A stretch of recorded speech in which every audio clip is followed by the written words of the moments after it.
नमस्कार विद्यार्थी मित्रांनो, मी प्राध्यापक भालेराव सर आपल्या सर्वांचं सहर्ष स्वागत करतो. तर विद्यार्थी मित्रांनो, आज तुमच्यासाठी खास आम्ही घेऊन येत आहोत टीईटी पेपर फर्स्ट आणि पेपर सेकंड. तर पहा विद्यार्थी मित्रांनो, तुम्हाला अतिशय सोप्या पद्धतीनं आतापर्यंत भरपूर विद्यार्थ्यांनी टीईटी परीक्षा पास केलेली आहे, नोकरीला लागलेले आहेत. जवळपास तुम्हाला जी मार्गदर्शन करणारी टीम आहे ते जवळपास 15 वर्ष, 16 वर्ष, 17 वर्ष असे अनुभव असणारी तज्ञ अशी टीम आहे. तर पहा तुम्हाला गणित बुद्धिमत्ता पर्यावरण अभ्यासासाठी सचिन देसले सर मार्गदर्शन करणार आहेत. गणितासाठी मार्गदर्शक म्हणून महेश सर आहेत. तर मानसशास्त्र आणि मराठी या विषयासाठी ज्यांना आज 15-16 वर्षाचा अनुभव आहे असे प्राध्यापक सतीश कांबळे सर आहेत आणि मी स्वतः भालेराव सर 17 वर्षाचा अनुभव आहे. तर विद्यार्थी मित्रांनो, जवळपास आम्ही आता अगोदर आमच्या एका वेगळ्या प्लॅटफॉर्मवर काम करत होतो, मात्र आज आम्ही स्वतःचा प्लॅटफॉर्म उभा करत आहोत आणि खास विद्यार्थ्याच्या आग्रहास्तव अतिशय माफक फीस मध्ये आम्ही तुम्हाला ही बॅच लॉन्च करत आहोत. दररोज तुम्हाला लाईव्ह प्लस रेकॉर्डेड असणार आहे. दररोज प्रत्येक विषयाचं एक लेक्चर पडणार आहे आणि त्या संधीचा तुम्ही निश्चित फायदा घ्या. तसेच तुम्हाला काही डाऊट्स असतील तर तुम्हाला या नंबरवर फोन करायचा आहे 9403057518 आणि आपली बॅच घेण्यासाठी तुम्हाला मात्र काय करावं लागणार आहे, तर गुगल प्ले स्टोअर असेल किंवा ऍप स्टोअर असेल, ज्यांच्याकडे आयफोन आहे त्यांच्यासाठी, तर त्यावर जाऊन तुम्हाला ध्येय अकॅडमी हे ऍप्लिकेशन डाउनलोड करायचं आहे. ओके, आणि ध्येय अकॅडमी ऍप्लिकेशन डाउनलोड केल्यानंतर तुम्हाला ही जी शिक्षक पात्रता परीक्षा टीईटी 2025 फर्स्ट पेपर आहे, पहिली ते 5वी साठी फीस फक्त 999 ठेवलेली आणि ही लाईव्ह प्लस रेकॉर्डेड अशी बॅच असणार आहे. त्यामुळे या संधीचा फायदा निश्चितच घ्या. दररोज लेक्चर होणार आहेत आणि ज्यांना शक्य नाही रेग्युलर ऑनलाईन पाहणं, तर त्यांना रेकॉर्डेड पण राहणार आहे. ते नंतर पुन्हा पाहू शकता त्यांच्या सोयीनुसार. ओके, तर पहा विद्यार्थी मित्रांनो, आपण स्टार्ट करूया. त्यानंतर ही फर्स्ट बॅच बद्दल मी सांगितलं तुम्हाला आणि जी सेकंड बॅच आहे शिक्षक पात्रता परीक्षा टीईटी 2025 हे 6वी ते 8वी पेपर सेकंड साठी आहे आणि यासाठी सुद्धा 30 टीम तुम्हाला शिकवणार आहे आणि फीस मात्र फक्त 999 ठेवलेली आहे याही पेपरसाठी. आणि तुम्हाला जर दोन्ही पेपर घ्यायचे असतील, कॉम्बो तुम्हाला बॅच घ्यायची असेल, तर त्यासाठी आपल्याला फीस मध्ये जर कॉम्बो बॅच असेल, पहिले ते 5वी पेपर 1, 6वी ते 8वी पेपर 2 ही कॉम्बो तुम्हाला घ्यायची असेल तर फीस 1599 आहे. म्हणजे इथेही तुम्ही ज्यांना पहिला पेपर द्यायचा ते देऊ शकता, ज्यांना दुसरा पण पेपर द्यायचा ते देऊ शकतात. कारण का आता बरेच आपले जे काय सर्वोच्च न्यायालयाच्या आदेशानुसार जे शिक्षक बांधव आहेत त्यांच्यासाठी उपयुक्त आहे आणि जे विद्यार्थी ज्यांचं डीएड बीएड झालेलं आहे आणि त्यांच्यासाठी सुद्धा कोणाला पहिला पेपर द्यायचा असेल तर देऊ शकतात, कोणाला दोन्ही पेपर द्यायचे असतील तर देऊ शकतात. बघा, इतर क्लासेस वाल्यांनी जास्त फीस ठेवलेले आहेत, मात्र आम्ही खास विद्यार्थ्यांसाठी, खास तुमच्यासाठी सर्वसामान्य विद्यार्थ्यांना बॅच घेता यावी यासाठी आम्ही काय केलेलं आहे, तर दुसऱ्यांच्या एकाच फीस मध्ये आम्ही 2 बॅच तुम्हाला या ठिकाणी देत आहोत कॉम्बो. ओके, तर या ऑफरचा फायदा घ्या आणि ही ऑफर 30 सप्टेंबर पर्यंत लागू असणार आहे. नंतर कदाचित फीस वाढवू शकतात. त्यामुळं या संधीचा फायदा घ्या. तर पहा, आपण यासोबतच थोडस तुम्हाला जे काही सब्जेक्ट आहे त्याबद्दल माहिती सांगणार आहे. तर पहा विद्यार्थी मित्रांनो, पेपर 1 मध्ये कोणते विषय समाविष्ट आहेत? पहा, गणित आहे, मॅथ आहे, हे 30 मार्क्स साठी आहे. किती मार्क्स साठी असणार आहे? 30 मार्क्स साठी असणार आहे. त्यानंतर ईव्हीएस आहे. ओके, त्यालाच आपण पर्यावरण असं पण म्हणू शकतो. हे सुद्धा तुम्हाला 30 मार्क्स साठी आहे. त्यानंतर इंग्लिश हे तुम्हाला 30 मार्क्स साठी आहे. मराठी हे सुद्धा तुम्हाला 30 मार्क्स साठी आहे. अध्यापन शास्त्र व बालमानसशास्त्र हे सुद्धा तुम्हाला 30 मार्क्स साठी आहे.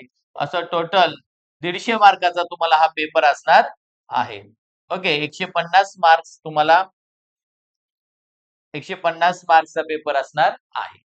आणि पेपर 2 मध्ये जे काही विषय असणार आहेत त्यामध्ये गणित आहे 30 मार्कासाठी, इंग्रजी आहे 30 मार्कासाठी, मराठी 30 मार्कासाठी, जीएस 30 मार्कासाठी, अध्यापनशास्त्र व बालमानशास्त्र हे 30 मार्कासाठी. आता याच्यामध्ये जे बीएड वर पेपर देणार आहेत, ओके, तर जे ज्यांच्यासोबत सामाजिक शास्त्र असेल किंवा गणित असेल, त्यांना मात्र किंवा ज्यांचं गणित आहे, इंग्रजी आहे, ओके, तर त्यांना बाकीचं जे काही सामाजिक शास्त्र करायची गरज नाही.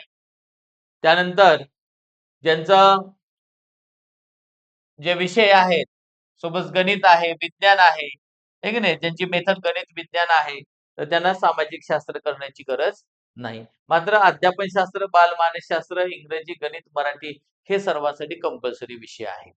ओके.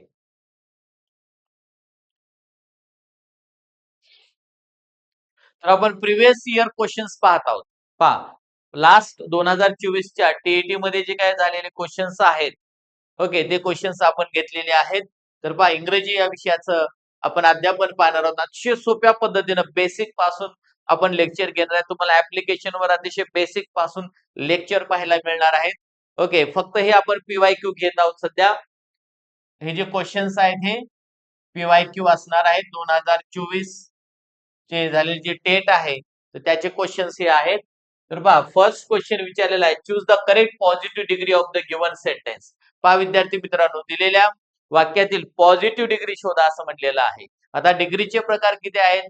पॉझिटिव्ह डिग्री आहे, कंपॅरेटिव्ह डिग्री आहे, सुपरलेटिव्ह डिग्री आहे. ओके, तर या ठिकाणी आपल्याला काय विचारलेलं आहे? Choose the correct positive degree विचारलेला आहे.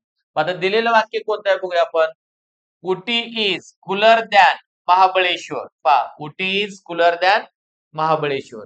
आता एक लक्षात घ्या की अगोदर वाक्याचा प्रकार ओळखायचा. आपल्याला दिलेलं वाक्य कोणतं आहे, कोणत्या प्रकारातलं वाक्य आहे ते ओळखायचंय. आता बघा, विशेषणाला कोणते प्रत्यय आलेत? Ooty is cooler than Mahabaleshwar. Ooty ही महाबळेश्वर पेक्षा जास्त थंड आहे असं म्हणलेलं आहे. आता या वाक्यामध्ये विशेषण कोणतं आहे? कूल, आणि विशेषणाला ईआर आणि द्यान आलेला असल्यामुळे ती कंपॅरेटिव्ह डिग्री आहे. बघा, डिग्रीचा प्रकार कोणता आहे? सीडी, कंपॅरेटिव्ह डिग्री आहे. आणि मग पहा, कंपॅरेटिव्ह डिग्रीचं आपल्याला काय करायचे? पॉझिटिव्ह डिग्री करायचे. मग कंपॅरेटिव्ह डिग्रीचं पॉझिटिव्ह डिग्री करत असताना सर्वात महत्वाचं काय लक्षात ठेवायचं पहा विद्यार्थी मित्रांनो, तर वाक्याचा हा पहिला प्रकार आहे. ईआर आणि द्यान आले म्हणजे पहिला प्रकार आहे कंपॅरेटिव्ह डिग्रीचा. मग पहिलाच प्रकार असेल तर आपल्याला पॉझिटिव्ह डिग्रीचा पहिलाच प्रकार करावा लागतो. मग पॉझिटिव्ह डिग्रीचा पहिला प्रकार करायचा असेल तर एक लक्षात ठेवायचं, अगोदर जे वाक्यात आलेले विशेषणाचे प्रत्यय ते काढून टाकायचे असतात आणि सुरुवातीचा भाग शेवटी आणि शेवटचा भाग सुरुवातीला घ्यायचा असतो. आता सुरुवातीला काय घ्यायचंय? महाबळेश्वर घ्यायचं आपल्याला. ओके, इथंही महाबळेश्वर आहे, इथेही महाबळेश्वर आहे, इथेही महाबळेश्वर, इथं उटी आहे, म्हणजे हे आपलं उत्तर येणार नाही. त्यानंतर काय घ्यायचं असतं? सहाय्यकारी क्रियापद घ्यायचं असतं. इज घेतलं.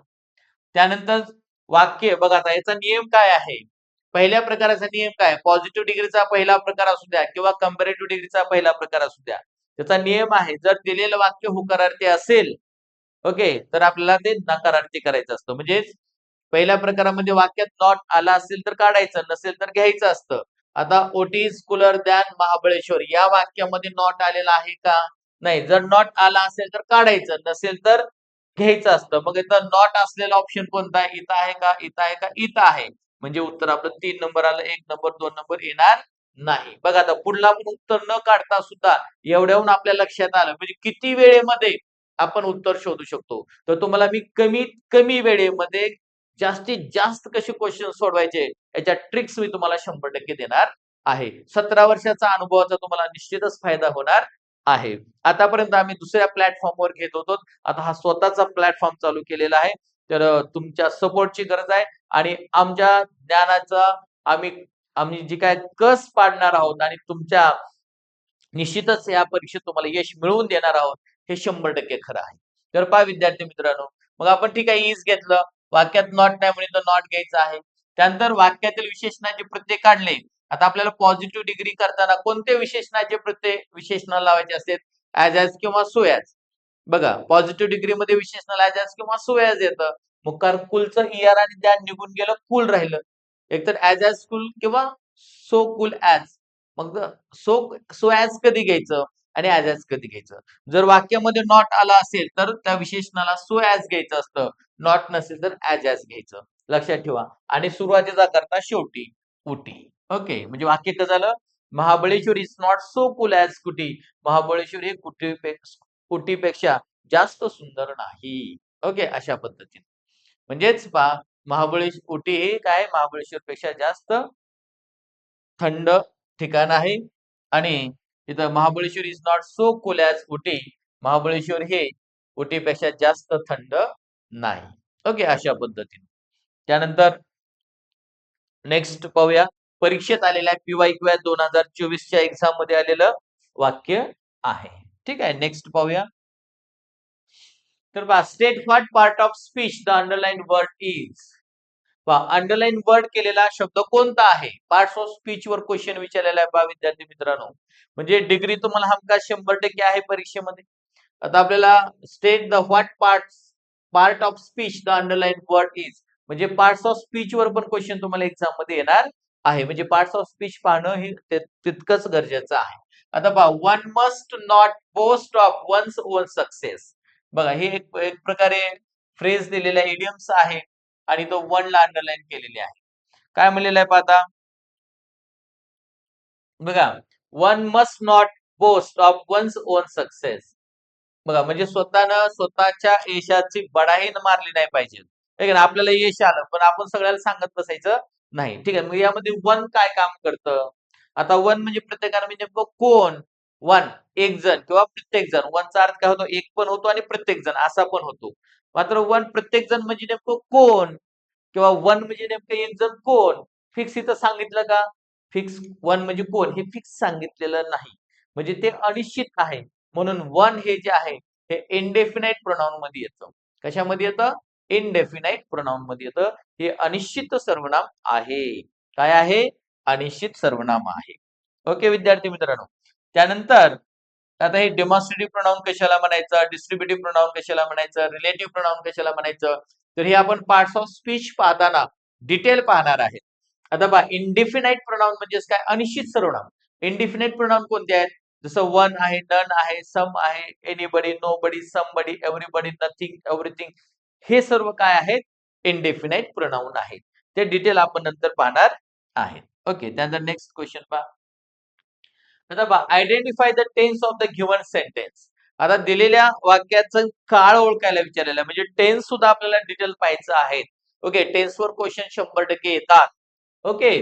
तर पहा Jaya and Radha were being annoyed by some children. म्हणजे काही मुलांकडून जया आणि राधाला चिडवण्यात किंवा दुखवण्यात आलेलं होतं. आता दुखवण्यात येत होतं असं आहे. आता जया अँड राधा म्हणलेले तर वेअर आहे तर बिईंग आलेलं आहे. Annoyed by some children. आता हे जे दिलेलं वाक्य आहे ते पॅसिव्ह वॉइसचं वाक्य आहे. कुठलं वाक्य आहे? पॅसिव्ह वॉइसचं आहे. मग जेव्हा असं पॅसिव्ह वॉइसचं वाक्य आलेलं असतं परीक्षेमध्ये त्याला ऍक्टिव्हाइज करायचं आणि मग त्याचा टेन्स सांगायचा. कारण का आपल्याला असं जरी विचारलं तर आपल्याला लवकर लक्षात येत नाही. कारण वेअर पण आले, बीइंग क्रियापदाचे स्वरूप आलेलं मग ते सिंपल पास्ट आहे, पास्ट कंटिन्युअस टेन्स आहे, पास्ट परफेक्ट टेन्स आहे का पास्ट परफेक्ट कंटिन्युअस टेन्स आहे. आपण फिक्स सांगू शकत नाही. मग आता अशा वेळेला काय करायचं? जेव्हा दिलेलं वाक्य पॅसिव्ह वॉइस मध्ये असेल आणि आपल्याला त्याचा टेन्स विचारला असेल तर त्याचं ऍक्टिव्हाइज करून घ्या. आता ऍक्टिव्हाइज करताना काय करायचं असतं? कर्ता क्रियापद कर्म अशी रचना करायची. म्हणजे इथलं बाय काढायचं आणि त्यापुढील सब्जेक्ट जो कारण का पॅसिव्ह वॉइस मध्ये कर्ता शेवटी गेलेला असतो तो सुरुवातीला घ्यायचा आहे. बघा आता सम चिल्ड्रन. ओके. त्यानंतर वाक्यात बिंग आलेलं ते बिंग काढायचं असतं आणि हेल्पिंग वर्ब घ्यायचं असतं. सम चिल्ड्रन अनेक वचने असल्यामुळे वेअर घेतलं आणि वाक्यात जर बिंग आलं तर काढायचं आणि त्या पुढील क्रियापदाच्या पहिल्या रूपाला आयएनजी लावायचं. म्हणजेच काय होईल इथं? अनॉइंग. ओके. काय होईल? अनॉइंग. आणि वाक्याच्या सुरुवातीचं कर्म शेवटी घ्यायचं. Annoying Jaya and Radha. Jaya and okay Radha. आता काय करायचं? मग आपण याचं ऍक्टिव्हाइज करून घेतलं. आता ऍक्टिव्हाइज करून आता याचा काळ ओळखायचा आणि मग ते आपलं उत्तर असणार आहे. आता पहा some children were annoying Jaya and Radha. म्हणजे काही मुले जया आणि राधाला काय करत आहेत? दुखवत आहेत. आता या वाक्यामध्ये बघा सम चिल्ड्रन काय आहे? सब्जेक्ट. वेअर काय आहे? Helping verb. आणि अनॉइंग V4 क्रियापदाला ऐंशी आलेले 14 रुपये. म्हणजे वाक्याचा काळ कोणता झाला? पास्ट कंटिन्युअस टेन्स, चालू भूतकाळ, आणि म्हणून आपलं उत्तर आलं 2 नंबर, पास्ट कंटिन्युअस टेन्स. पहा विद्यार्थी मित्रांनो, परीक्षेत आलेला आहे, एक्झाम मध्ये आलेला आहे. आपण PYQ तर घेणारच आहे, मात्र डिटेल शिकल्याशिवाय तुम्हाला सहजासहजी क्वेश्चन सोडवता येत नाही, आणि त्यामुळं बॅच घेणं तितकंच महत्वाचं आहे, आणि फार काही जास्त फीस ठेवलेली नाही. ओके, तर बघा, choose the word nearest in meaning of the given word. हा, तर पहा काय म्हणलेलं आहे, नियरेस्ट मिनिंग म्हणलेलं म्हणजे सिनोनिम्स असतं, समानार्थी असतं. फक्त नियरेस्ट मिनिंग म्हणून तुम्हाला सांगितलेलं असतं. आता पहा, या अर्थाचा शब्द कोणत्या? रिप्लेनिश. रिप्लेनिश या शब्दाचा अर्थ काय आहे ते अगोदर आपल्याला माहित असलं पाहिजे, आणि त्याच अर्थाचा समानार्थी शब्द आपल्याला लिहायचा आहे. आता रिप्लेनिश म्हणजे काय? बघा, भरून असणे. काय असणे? भरून असणे. पण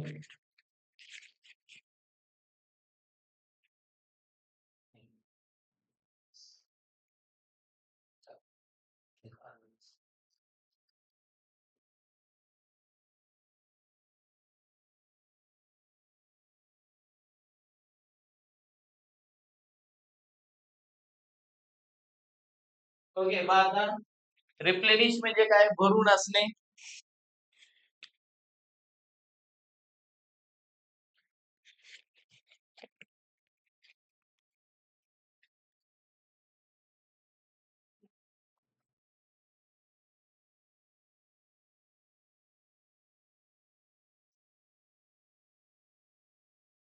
म्हणजे तर पहा, हा, रिप्लेनिश म्हणजे काय? भरून असणे. भरून असणे. ओके, आता याच्यामध्ये बघा, याच्या अर्थात काय? टॉप अप, सप्लाय, प्रोव्हाइड आणि शेअर. आता याचा आपण जर अर्थ केला, शेअर म्हणजे काय करणे? आपल्यातला काही समोर देणे, शेअर. प्रोव्हाइड म्हणजे पुरवणे, सप्लाय म्हणजे पण ओके पुरवणे, आणि आता टॉपअप. टॉपअप म्हणजे टॉपअप करून देणे म्हणजे भरून देणे. आपण कसं टॉपअप रिचार्ज करतो, म्हणजे पैसे भरून आपण रिचार्ज करतो, म्हणजेच भरून देणे किंवा भरून असणे. तर रिप्लेनिशचं सिनोनिम्स काय येतं? Top up. राहील लक्षात? काय येतं? Top up. ओके, त्यानंतर नेक्स्ट पाहूया.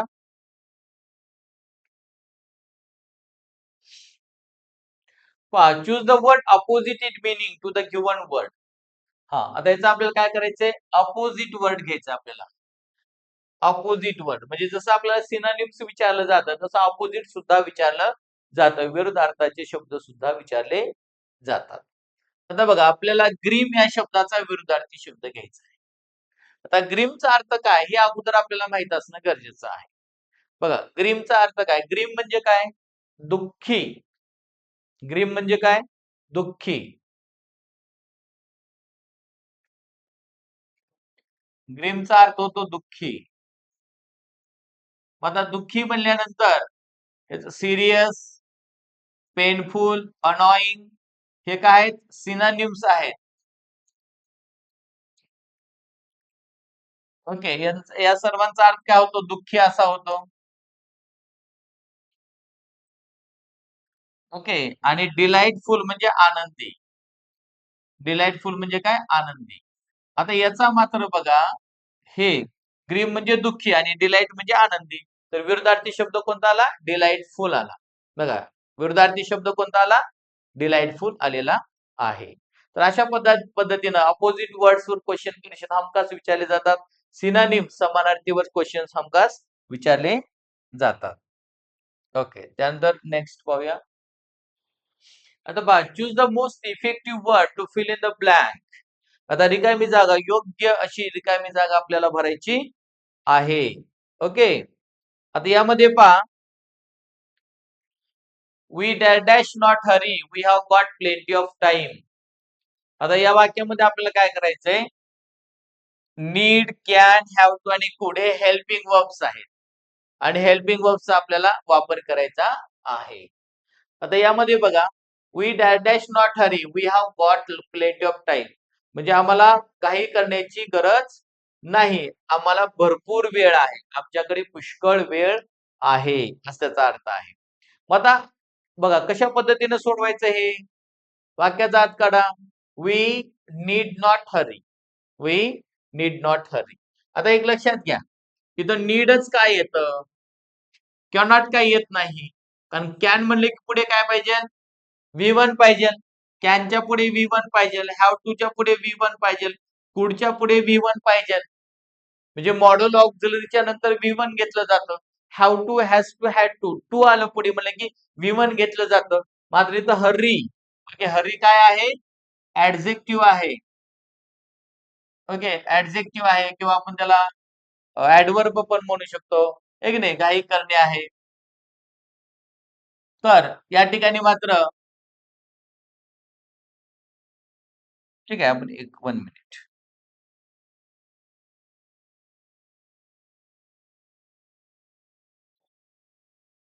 आता बघा इथं काय, हरी हे काय, ऍडवर्ब आहे, क्रियाविशेषण आहे किंवा आपण त्याला ऍडजेक्टिव्ह पण म्हणू शकतो. ओके, ऍडजेक्टिव्ह पण म्हणू शकतो. मग तिथं फक्त नीड हे एकमेव हेल्पिंग वर्ब आहे इथं की नॉट घेतं. We need not hurry. आम्हाला घाई करण्याची गरज नाही. ओके, इथं हरी मात्र ऍडजेक्टिव्ह म्हणून काम करत आहे, इथं वर्ब म्हणून काम करत नाही. We have got plenty of time आणि आम्हाला पुष्कळ वेळ मिळालेला आहे. ओके.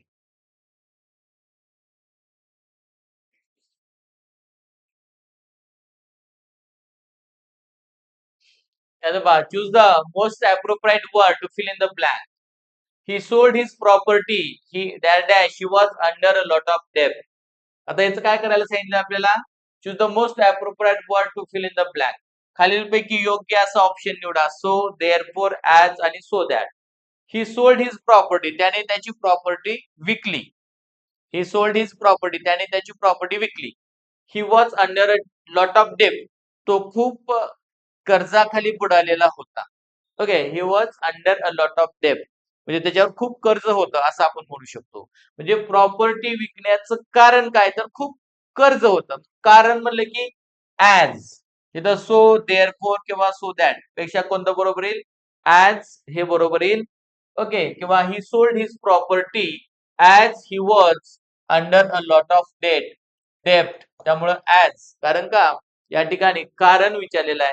ही सोल्ड हिज प्रॉपर्टी, त्याने त्याची प्रॉपर्टी विकली. कशामुळे विकली, as he was under a lot of डेप्ट, कारण का तो खूप कर्जामध्ये होता म्हणून विकली. विकण्याचं कारण. मग रिझन दर्शवायचा असेल तर ऍजचा वापर केला जातो किंवा बिकॉजचा वापर केला जातो. ठीक आहे, ओके. त्यानंतर नेक्स्ट पहा, choose the correct adjective to fill in the blank. आता पहा, Sonali is dash dash dancer. आता इथं आपल्याला काय करायचंय, ऍडजेक्टिव्ह चूज करा म्हणलेला आहे. आता इथं अडॅप्ट आहे, अडॉप्ट आहे, लोडेड आहे. ओके, तर सोनाली इज, आता अडॉप्ट किंवा अडॉप्ट. ओके, तर सवय असणे, लोडेड लोड करणे, स्किल्ड म्हणजे कुशल. आता Sonali is dash dash dancer. Sonali कशा प्रकारची डान्सर आहे, एक कुशल डान्सर आहे असं आपण म्हणतो. बरोबर आहे की नाही, म्हणून या ठिकाणी अ स्किल्ड डान्सर हे उत्तर येईल. Sonali is a skilled dancer. Sonali ही काय आहे, कुशल अशी डान्सर आहे. ओके, त्यानंतर नेक्स्ट, त्यामुळे उत्तर आलं 4. आता बघा, choose the correct pair of articles to fill in the blanks. आता आर्टिकल वर क्वेश्चन विचारलेला आहे पहा. आर्टिकल्स वर क्वेश्चन विचारलेला आहे. I read dash dash interesting story from dash dash Mahabharata. Okay, काय म्हणलेला, I read dash dash interesting story from Mahabharat. आता या ठिकाणी कोणतं येतं बघा, उत्तर काय येतं बघा. आपल्याला ऑप्शन दिलेत, an, no article, an, a article, an आणि द आर्टिकल, ए आणि द आर्टिकल. आता interesting, I read interesting story. इंटरेस्टिंगचा आहे, वॉवेल आल्यामुळे इथं काय येईल, an. I read an interesting story from, आता इथं महाभारत आहे, महाभारत. महाभारत एक एपिक आहे, काव्य आहे. मग रामायण, महाभारत यांच्या अगोदर महाकाव्याच्या अगोदर द आर्टिकल वापरले जाते, त्यामुळे या ठिकाणी काय येईल? द आर्टिकल येईल. मग आता पहा अँड आणि द असणारा ऑप्शन कोणता आहे पहा? अँड आणि द असणारा ऑप्शन 3 आहे आणि त्यामुळे आपलं उत्तर आलं 3 नंबर. ओके. त्यानंतर तर पहा नेक्स्ट आपण पाहूया आर्टिकल वर फिक्स हमखास क्वेश्चन परीक्षेमध्ये विचारला जातो. आता पहा choose the correct pair of prepositions to fill in the blanks. आता प्रिपोजिशन वर क्वेश्चन विचारलाय बघा, आर्टिकल वर क्वेश्चन आहेत, प्रिपोजिशन वर क्वेश्चन्स आहेत परीक्षेमध्ये. हे टॉपिक परफेक्ट करून घेणं गरजेचं आहे. आता पहा I differ dash dash you dash dash this issue. आता एक लक्षात ठेवायचं, डिफर सोबत नेहमी डिफर फ्रॉम, डिफर सोबत नेहमी काय येत असतं? डिफर या क्रियापदासोबत नेहमी फ्रॉम येत असतं. त्यामुळे फ्रॉम असणारं आपलं उत्तर असणार आहे. फ्रॉम कुठं आहे? 1 नंबरला आहे, 3 नंबरला आहे. ओके, 2 नंबर आणि 4 नंबर आपला आन्सर असणार नाही. म्हणजे मी तुझ्यापेक्षा कसा आहे? वेगळा आहे. I am differ from you at this issue, म्हणजे या विषयाच्या बाबतीत, म्हणजे ऑन टू येणार नाही तर ऍट येईल, म्हणून उत्तर आलं 1 number. I differ from you म्हणजे मी तुझ्यापेक्षा कसा आहे? वेगळा आहे. ऍट दिस इश्यू या विषयाच्या बाबतीत मी तुझ्यापेक्षा वेगळा आहे, मी तुझ्यासारखा नाही. आणि लक्षात ठेवायचं डिफर सोबत नेहमी फ्रॉम येत असतं. हे काही आपल्याला प्रिपोजिशनल फ्रेज माहित असल्या गरजेचं आहे. ओके, ठीक आहे. त्यानंतर नेक्स्ट पाहूया. आता पहा या ठिकाणी read the following extract and answer the questions bye selecting the correct alternative. आता पहा योग्य पर्याय निवडा असं म्हणलेलं आहे आणि त्यावरील 41 to 45. आता पहा काही वेळेला पोयम दिलेली असते, काही वेळेला उतारा दिलेला असतो, पॅसेज दिलेला असतो आणि ते वाचून आपल्याला काय करायचे? त्यावर असणारे क्वेश्चन्स आन्सर आपल्याला सोडवायचे आहेत. ओके, ठीक आहे. पहा पोयम मी तुम्हाला वाचून दाखवतो. कवी काय सांगत आहे पहा, there isn't time, there isn't time म्हणजे वेळ नाही, तिथे वेळ नाही. Okay, to do the things I want to do with all the mountain tops to climb and all the woods to wander through and all the seas to sail upon and everywhere there is to go. तर काय सांगितलेलं आहे पहा, there isn't time, there isn't time म्हणजे वेळच नाही, वेळच नाही, वेळच नाही. कवीचं म्हणणं काय? वेळ नाही. To do the things I want to do म्हणजे कवीला अनेक गोष्टी करायच्या आहेत.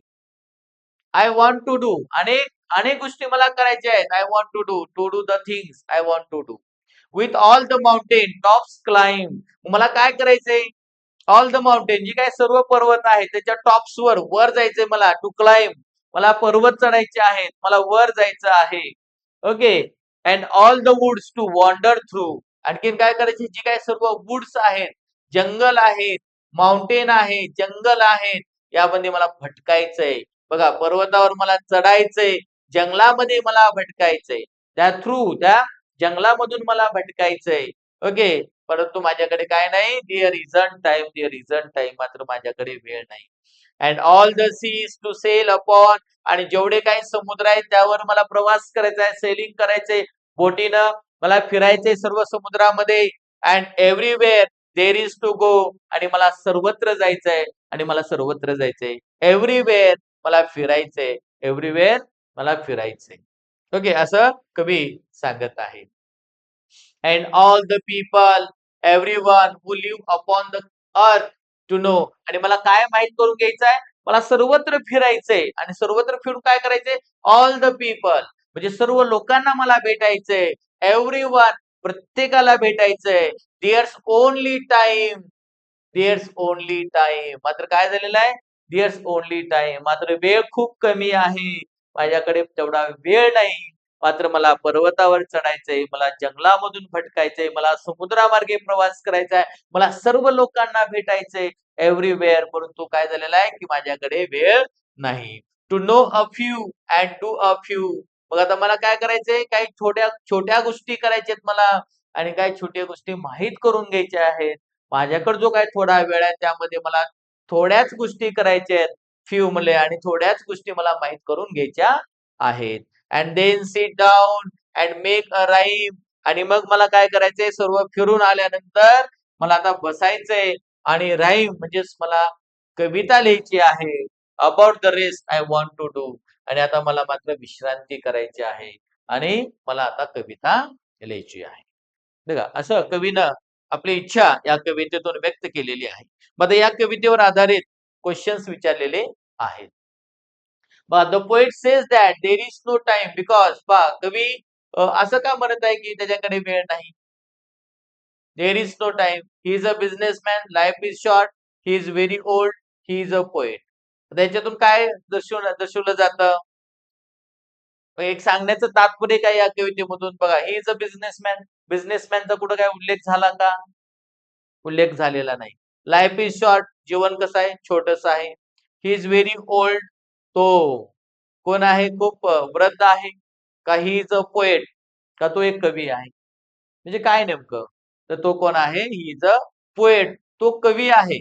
मात्र एवढं तो फिरायला तेवढं त्याच्याकडे वेळ नाही असं या कवितेतून सांगितलेलं आहे. त्यानंतर नेक्स्ट पहा. In this poem the poet is. बघा या कवितेमध्ये कवी कसा आहे. सॅड आहे. हॅपी आहे. इनसेक्युअर आहे. का ओव्हर एम्बिशियस आहे. ओव्हर एम्बिशियस आहे. कारण कवीची महत्वाकांक्षा काय. संपूर्ण जेवढे समुद्र आहेत तेवढे फिरायचे. जगातल्या सर्वच लोकांना भेटायचे. सर्व जेवढे पर्वत आहेत तेवढ्यावर चढायचे. म्हणजे ओव्हर एम्बिशियस आहे. जास्त महत्वाकांक्षा या ठिकाणी कवीनं दर्शवलेली आहे. त्यानंतर next part. For those things that the poet does not have any time he wishes to. तर बघा for those things that the poet does not have any time he wishes to. आता कवीला नेमकं कोणत्या गोष्टीमध्ये वेळ नाही. Find time. Be happy with a few things in life. Imagine. Sit down and compose a poem असं म्हटलेलं आहे. आता पहा for those things that the poet does not have any time he wishes to. आता त्याला कशाला वेळ नाही. तर त्याला आता एवढं फिरायचंय की त्याला कविता सुद्धा लिहायची. मात्र कशासाठी वेळ नाही त्याच्याकडे. बी happy with a few things in life. म्हणजे छोट्या गोष्टीमध्ये त्याला आनंद नाहीये. त्याला खूप मोठ्या गोष्टी करायच्या आहेत. हो की नाही. तर त्याला छोट्या गोष्टीसाठी बघा for those things that the poet does not have any time he wishes to. त्याची जी काही इच्छा आहे ते कोणत्या गोष्टीसाठी त्याच्याकडे वेळ नाही. बी happy with a few things in life. म्हणजे छोट्या गोष्टीसाठी त्याच्याकडे वेळ नाही. ओके. तर त्याला खूप मोठ्या गोष्टी करायच्या आहेत असं या कवितेमध्ये सांगितलेलं आहे. In this poem the poet wants to scale. या कवितेमध्ये कवीला कशावर चढायचं आहे. स्केल म्हणजे चढणे. क्लाइंब. बघा क्लाइंब. ओके म्हणजेच याचं उत्तराला कशावर चढायचंय त्याला. माउंटेन्स. पर्वतावर चढायचं. ओके पर्वतावर कवीला चढायचं आहे. हे आता कवितेमध्ये सांगितलेलं आहे. त्यानंतर पहा. Find out a word from the poem which means to walk slowly around. आता पहा काय म्हणलेलं आता find out a word from the poem which means. तर खालील जो काही शब्द दिलेला आहे टू वॉक स्लोली अराउंड याचा अर्थ काय होतो ते सांगायचं. टू वॉक स्लोली अराउंड म्हणजे सावकाश सावकाश चालायचंय. आता सावकाश चालायचं म्हणल्यावर कधी क्लाइंब असेल. वॉन्डर म्हणलं की भटकणे. भटकताना आपण सावकाश चालतो का नाही. सेल म्हणजे प्रवास करणे जहाजेच्या मार्गे. गो म्हणजे जाणे. तर या ठिकाणी climb to walk slowly around. आता आपल्याला काय करायचंय सावकाश फिरायचे भोवती कशाच्या आपल्याला पर्वतावर चढायचंय म्हणून क्लाइंब टू वॉक स्लोली अराउंडचा अर्थ काय होतो क्लाइंब. अशा पद्धतीनं ओके काही क्वेश्चन्स आपण या ठिकाणी घेतलेले होते. रिमेनिंग क्वेश्चन्स आपण नेक्स्ट पार्ट मध्ये घेणार आहोत. धन्यवाद. तर पहा अशाच पद्धतीनं अतिशय सोप्या सोप्या पद्धतीनं वेगवेगळ्या ट्रिक्सच्या माध्यमातून पूर्ण डिटेल आपण पाहणार आहेत. ओके याचे आणखीन PYQ आहेत. रिमेनिंग आपण नेक्स्ट पार्ट मध्ये पाहणार आहोत. धन्यवाद.